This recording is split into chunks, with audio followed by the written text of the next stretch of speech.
Eder. Mac. Pallister. C'è la polizia. A Storie Italiane ieri un esilarante Sebastiano intervistato sul marciapiede davanti al suo ex bugigattolo, che come al solito gigionava sornione.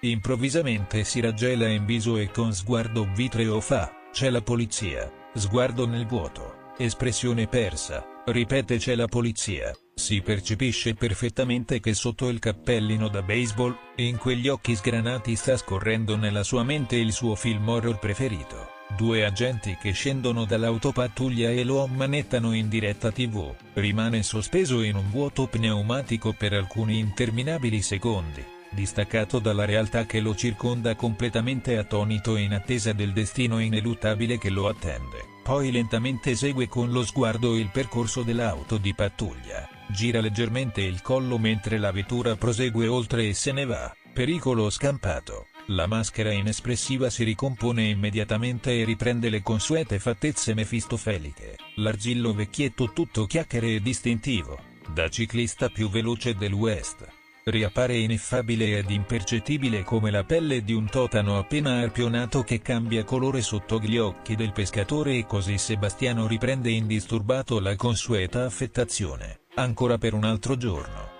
Ehi, non dimenticare di iscriverti a questo canale.